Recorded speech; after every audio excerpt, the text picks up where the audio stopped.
ये चैप्टर पूरी तरीके से मुद्रा एवं साख के ऊपर निर्धारित करती है। अर्थशास्त्र का क्लास 10वीं की सबसे इम्पोर्टेंट चैप्टर में से माना जाता है। ये चैप्टर सबसे इम्पोर्टेंट इसलिए माना जाता है क्योंकि मुद्रा क्या होता है उसके सभी चीज़ों के बारे में बताता है। आप इस चैप्टर को पढ़ने से पहले मेरे इस वीडियो को देखते के साथ साथ आप पहले बुक पढ़ लेना। बुक पढ़ने के बाद उन इम्पोर्टेंट टॉपिक्स को देख लेना, उसके बाद आप फिर बुक्स को पढ़ना। जब आपको सारी चीज़ें कवर हो जाएंगी, कोई दिक्कत हो तो फिर डिस्क्रिप्शन में नंबर है, उसके बाद आप कॉल करके उस चीज़ों को समझ सकते हैं। आइए वो इम्पोर्टेंट पॉइंट्स कौन कौन से हैं मैं थोड़ा शॉर्ट में आपको इस चीज़ों को समझा देता हूँ।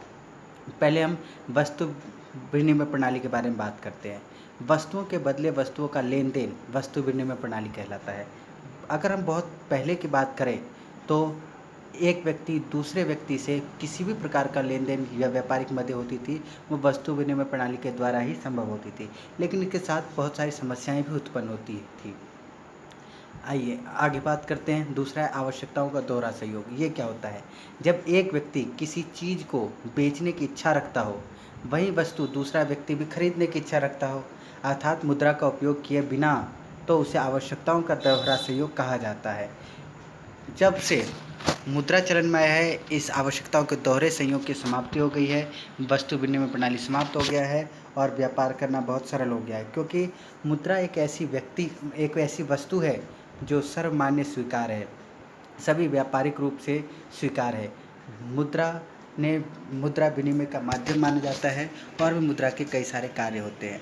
आइए शॉर्ट में एक लाइन जो यहाँ पर है जो मुद्रा के बारे में अच्छे से बताई जाती है वो है, मुद्रा के आविष्कार से वस्तु विनिमय प्रणाली की सबसे बड़ी कठिनाई आवश्यकताओं के दोहरे संयोग का समाधान हुआ है। मैं इस चैप्टर में आपको कुछ क्वेश्चन आंसर भी क्लियर कराऊंगा जो आपके के लिए बहुत ही आवश्यक होगा और इस चैप्टर में और भी ज़्यादा क्लियरिटी दिखाएगा। लेकिन उससे पहले आप चैप्टर को पढ़ना पड़ेगा आपको। अगर आप चैप्टर नहीं पढ़ते हैं तो आपके सामने बहुत बड़ी समस्याएं उत्पन्न होती है। मुद्रा के आधुनिक रूप के बारे में समझिए।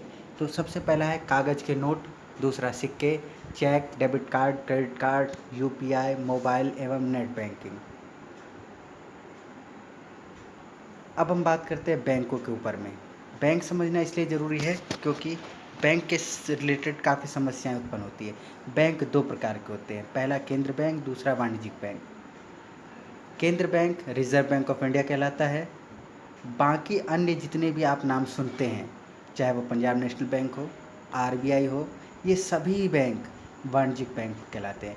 वाणिज्यिक बैंक के कई सारे कार्य हैं, लेकिन उन कार्यों को डिटेल में ना समझते हुए मैं आपको रिजर्व बैंक के कार्य बताता हूँ क्योंकि ये हमारे लिए इम्पोर्टेंट है। तो सबसे पहला इसमें जो आता है वो है मुद्रा जारी करना। हमारे देश की करेंसी मुद्रा जारी करने का अधिकार सिर्फ आरबीआई के पास है, वही मुद्रा जारी कर सकता है। दूसरा, यह बैंकों एवं स्वयं सहायता समूहों की कार्यप्रणाली पर नज़र रखता है। बैंक जितने भी हैं, अगर आपस में वो जितने भी लेन देन करते हैं उन सभी के ऊपर में निगरानी करना, उनके लिए गाइडलाइंस तैयार करना, उनके लिए रूल्स रेगुलेशन डिसाइड करना, ये सारा काम आरबीआई का है। फिर है ब्याज दर को निर्धारित करना। किसी बैंक को कर्ज देना, बैंकों से कर्ज लेना, मौद्रिक नीति को समीक्षा करना, ये सारे के सारे जो कार्य हैं वो रिजर्व बैंक के हैं। और सबसे लास्ट और अंतिम है बैंकों की कुछ राशि का नगद संचयन करना। आइए अब थोड़ा सा हम साख के बारे में समझते हैं। साख का मेन मतलब होता है उधार। अभी साख क्या होता है, तो आइए, साख एक ऐसा समझौता है, किस अंडरलाइन करना आप जब आप लिख लेना इस चीज़ को, क्या है, साख एक ऐसा समझौता है जिसके तहत ऋणदाता उधारकर्ता को धनराशि, वस्तु एवं सेवाएं इस आश्वासन पर उधार देता है कि वह भविष्य में उनका भुगतान कर देगा। समझ में आया आपको? अब समझते हैं क्या साख संपत्ति के रूप में भी है। हाँ, तो आइए जानते हैं। मैं एक कहानी के जरिए आपको समझाता हूँ साख संपत्ति के रूप में किस प्रकार से काम करता है। तो देखिए, एक ये कहानी है यहाँ पर एक जो साख को संपत्ति के रूप में थोड़ा सा प्रकट करने की कोशिश करता है। त्योहारों के दौरान जूता निर्माता सलीम जो एक जूता निर्माता है को 1 महीने के अंदर भारी मात्रा में जूता बनाने का आदेश मिलता है। इस उत्पादन को पूरा करने के लिए वह अतिरिक्त मजदूरों को काम पर ले लेता है और उसे कच्चा माल खरीदना पड़ता है। वह आपूर्तिकर्ता को तत्काल चमड़ा उपलब्ध कराने के लिए कहता है और उसके बाद वह भुगतान करने का आश्वासन देता है। उसके बाद वह व्यापारी से कुछ उधार लेता है महीने के अंत तक वह आदेश को पूरा करता है, अच्छा लाभ कमाता है और उसने जो भी उधार लिया होता है उसका भुगतान कर देता है। ये कहानी हमें बता देती है कि उधार संपत्ति के रूप में किस प्रकार से कार्य करता है। इसके अंदर में उस सलीम जो जूता निर्माता है उसको आदेश मिलता है, वो ऑर्डर को तैयार करने के लिए चमड़ा उद्योग से उधार माल लेता है, फिर व्यापारी से कुछ एडवांस लेता है और उसके बाद जब ऑर्डर को कंप्लीट कर देता है तो अच्छा लाभ कमाता है और जो भी उधार दिया था वो उससे ले लेता है। लेकिन अगर साख की बात करें तो साख में एक हानि भी है। क्या है ये? तो साख एक ऋण जाल के रूप में होती है। यहाँ भी एक कहानी बताता हूँ जो आपके बुक में ही है। एक किसान जिसका नाम सपना है, कृषि के खर्च को वहन करने के लिए साहूकार से उधार लेती है, लेकिन दुर्भाग्य से फसल कीड़ों या किसी अन्य वजह से बर्बाद हो जाती है। ऐसे में वह ऋण का भुगतान नहीं कर पाती और ऋण ब्याज के साथ बढ़ता जाता है। मैं यहाँ पर आपको दो चीज़ बताता हूँ। उधार या साख उपलब्ध कराने के दो संस्थाएं होती है।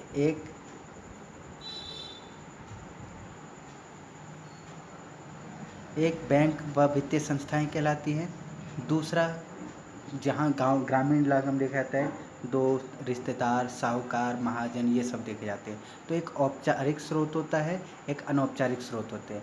औपचारिक में बैंक व वित्तीय संस्थाएं आती हैं जो बहुत अधिक ऋण देने के लिए कई तरह के कागज़ों का, ऋण आधार का मांग करती हैं। वहीं साहूकार या महाजन, रिश्तेदार ऐसी कोई मांग नहीं करते, आसानी से उपलब्ध कराते हैं।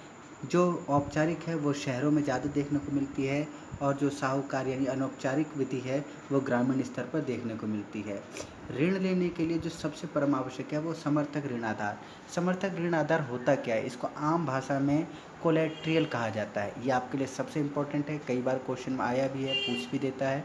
आप समझ के चलिए समर्थक ऋण आधार क्या होता है।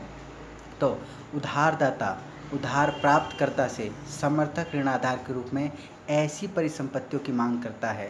ध्यान दीजिएगा किस चीज़ के बारे में। उधारदाता उधार प्राप्तकर्ता से समर्थक ऋण आधार के रूप में ऐसी परिस्थितियों की मांग करता है जिन्हें बेचकर वह अपनी ऋण राशि की वसूली कर सके। ये परिसंपत्तियों जिन्हें बेचकर वह अपनी ऋण राशि की वसूली कर सके, ये परिसंपत्तियाँ ही समर्थक ऋण आधार कहलाती है। इसके कुछ उदाहरण हैं, क्या क्या है वो? पहला, कृषि भूमि के कागजात, जेवर, मकान, पशुधन व बैंक जमाएं, ये सभी चीज़ें ऋण आधार में आती है। तो आइए साख की शर्त की बात करते हैं। कौन कौन सी शर्तें अगर पूरी करते हैं तो आपको साख उपलब्ध हो जाएगा। तो साख की शर्तों में 4 चीज़ों को समाहित किया गया है। पहला है ब्याज की दर, दूसरा समर्थक ऋण आधार, तीसरा आवश्यक दस्तावेज, चौथा भुगतान की प्रक्रिया। नोट कर लीजिएगा इसको। साख की 4 शर्तें हमारे पास, आपके सामने में समझ में आ रहा होगा। पहला है ब्याज की दर, दूसरा है समर्थक ऋण आधार, उसके बाद आवश्यक दस्तावेज, भुगतान की प्रक्रिया। आइए थोड़ा सा और समझते हैं।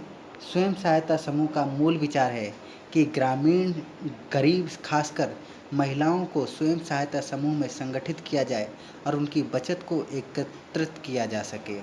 स्वयं सहायता समूह का निर्माण, ये आप समझ सकते हैं, स्वयं सहायता समूह का निर्माण इसलिए किया जाता है ताकि व्यापार में, व्यावसायिक समस्याओं में ग्रामीण इलाके में बहुत तरह की दिक्कतें आती है जिनको समझने के लिए हमें स्वयं सहायता समूह का निर्माण करना पड़ता है। तो स्वयं सहायता समूह के कार्य के अंदर में देखिए क्या क्या है।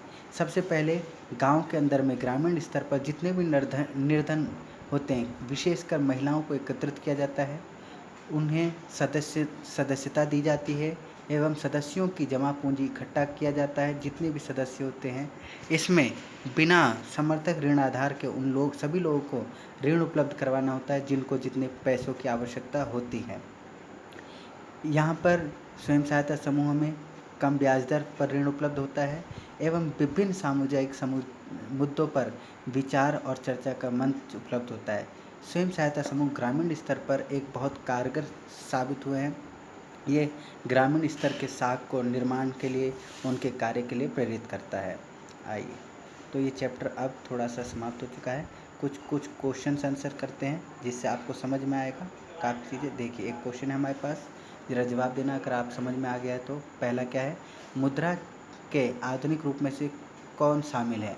देखो, चारों चीज़ दिख रहे हैं आपको, तो आप बता सकते हैं कौन सा है। तो नंबर ए इसका आंसर है कागज़ के नोट। आइए, भारत में केंद्र सरकार की ओर से कौन सी करेंसी नोट जारी करता है? भारत में केंद्र सरकार की ओर से कौन करेंसी नोट जारी करता है? आप आंसर बताइए। ऑप्शन है आपके पास नाबार्ड, भारतीय रिजर्व बैंक, विश्व बैंक और भारतीय स्टेट बैंक। तो इसका आंसर है नंबर 2, भारतीय रिजर्व बैंक। उसके बाद क्वेश्चन नंबर 3, जमा का एक बड़ा हिस्सा बैंक किस पर इस्तेमाल करता है? जमा का एक बड़ा हिस्सा बैंक किस पर इस्तेमाल करता है? नंबर 1, नई शाखाएं खोलने पर, कर का भुगतान करने के लिए, ऋण पर ब्याज भुगतान करने के लिए या ऋण देने के लिए। मैं एक बार क्वेश्चन फिर दोहराता हूँ। जमा का बड़ा हिस्सा बैंक किस पर इस्तेमाल करता है? नई शाखाएं खोलने के लिए, कर का भुगतान करने के लिए, ऋण पर ब्याज भुगतान करने के लिए या ऋण देने के लिए। तो ऑप्शन है 4, ऋण देने के लिए। चौथा क्वेश्चन की बात करते हैं। साख के अनौपचारिक स्रोत में शामिल नहीं है। मैंने 2 चीज़ें बताया था ऊपर, एक औपचारिक बताया था, एक अनौपचारिक बताया था। औपचारिक में बैंक आते हैं, वित्तीय संस्थाएं आती हैं। अनौपचारिक के अंदर में, तो अनौपचारिक के अंदर में आते हैं साहूकार, महाजन, रिलेटिव्स, ये शायद। तो ये पूछा है यहाँ पर कि साख के औपचारिक स्रोत में शामिल नहीं है। तो यहाँ पर जितने भी हैं वो सारे औपचारिक है, इसलिए ऑप्शन नंबर 4, इनमें से कोई नहीं। इनमें से कोई नहीं मतलब औपचारिक स्रोत में शामिल नहीं है। बैंक है, सहकारी समिति है, नियोक्ता है, इनमें से कोई नहीं। चारों ऑप्शन में से कौन सा है? तो इसका आंसर आएगा नियोक्ता। नंबर 5, ऋण जाल से आप क्या समझते हैं? अब मैं आपको जवाब नहीं दूंगा, अब आप देंगे। पहला, ऋण जाल से आप क्या समझते हैं? न 1, ऋण चुकाने की असमर्थता, ऋण चुकाने में समर्थता। दोनों सही है, दोनों गलत है। नोट कर लीजिए, कोई दिक्कत नहीं है। इसके बाद निम्नलिखित में से कौन सा समर्थक ऋण आधार का उदाहरण नहीं है? ऊपर एग्जाम्पल में दिया गया था समर्थक ऋण आधार, आप थोड़ा सा वीडियो बैक करके देख सकते हैं, समझ सकते हैं। 4 चीज़ें हैं यहाँ पर भी, जेवर, घर, कृषि भूमि, इनमें से कोई नहीं। आइए अगला क्वेश्चन, स्वयं सहायता समूह में बचत और ऋण संबंधी अधिकतर निर्णय लिए जाते हैं। स्वयं सहायता समूह में बचत और ऋण संबंधी अधिकतर निर्णय लिए जाते हैं किनके द्वारा? बैंकों के द्वारा, सरकार के द्वारा, सदस्यों द्वारा, गैर सरकारी संस्थानों के द्वारा। तो इसका आंसर मैं बताता हूँ, नंबर 3, सदस्यों द्वारा। 8 नंबर, बैंक अपने पास कितना नकद कोष रखते हैं? ये आपको देखना पड़ेगा, अपनी किताब पढ़िएगा, नेट पर सर्च कीजिएगा, उसके बाद बताइएगा 10%, 20%, 15% या 30%। इन सब चीज़ के ऊपर में मैं डिटेल से सारा चीज़ें बताऊंगा आपको बाद में। आइए, ये दिख रहा है आपको। तो 9 नंबर, अंतर्राष्ट्रीय स्तर पर विनिमय के लिए कौन सी मुद्रा का प्रयोग किया जाता है? अंतर्राष्ट्रीय स्तर पर विनिमय पहले तो अलग अलग किया जाता था, लेकिन अब जो है वो अमेरिकी डॉलर में ही किया जाता है। बांग्लादेश में ग्रामीण बैंकों की स्थापना का श्रेय किया जाता है। देखिए, ये क्वेश्चन बहुत ही इम्पोर्टेंट है, बहुत सालों से आता है, आपके बुक में दिया गया है पीछे। तो पहला है अभिजीत बनर्जी, गलत है। दूसरा डॉक्टर मनमोहन सिंह, नहीं। मोहम्मद यूनुस करेक्ट आंसर है। इसके बाद बहुत सारे क्वेश्चन हैं, मैं आपको उन क्वेश्चनों के बारे में बताता हूँ जो ज़रूरी है। तो हम क्वेश्चन नंबर 13 की बात करते हैं। भारत में रुपया एवं करेंसी को कौन जारी करता है?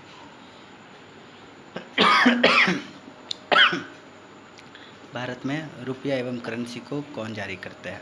तो अगर हम बात करें करेंसी, तो आरबीआई जारी करती है, और रुपया जो है वो भारतीय रिजर्व बैंक, भारत सरकार जारी करती है। ये देखिए उनके आंसर, कागज़ के नोट, भारतीय रिजर्व बैंक, ऋण देने के लिए, नियोक्ता, यहाँ सारे सही थे, ऋण चुकाने में असमर्थता, इनमें से कोई नहीं, सदस्यों द्वारा, 15%, अमेरिकी डॉलर, मोहम्मद यूनुस। आपको सारा समझ में आ गया हो। आइए थोड़ा सा और बात करते हैं।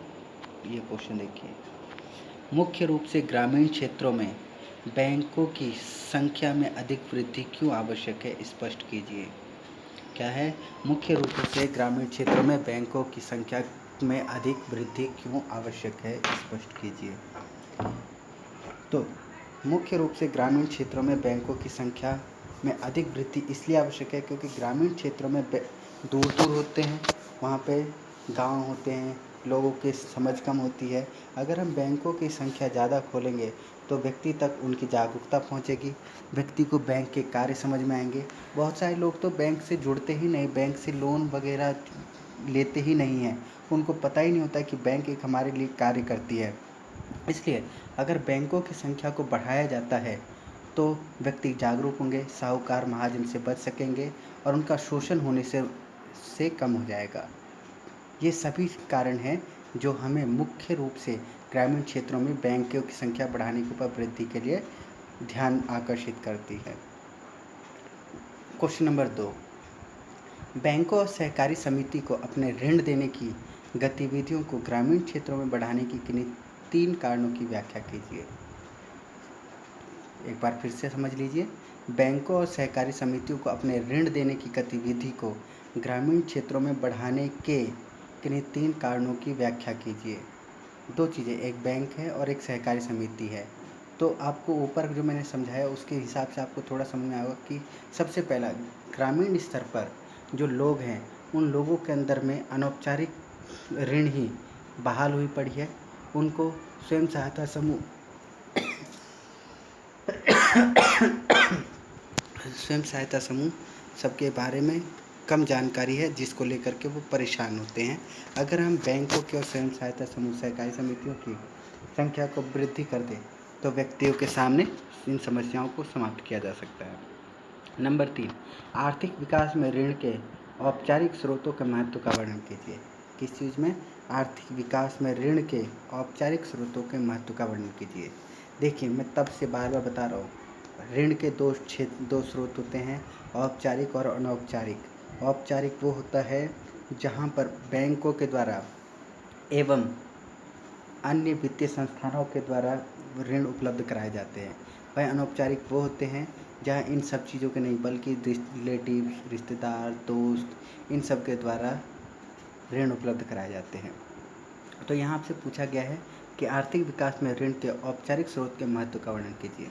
सबसे पहले यह हमें सुरक्षित करते हैं, कम ब्याज दर पर उपलब्ध होता है। यहाँ पर हमें और भी किसी भी प्रकार की जो सरकारी योजनाएं होती हैं उनसे रिलेटेड फ़ायदे होते हैं, सरकार के द्वारा जितनी भी चीज़ें चालू की जाती हैं वो सब व्यक्ति तक पहुंचती है एवं ये भागती नहीं है। इनके द्वारा हमारा ऋण की समय समय पर वापसी की जाती है, इनका ब्याज दर भी कम होता है।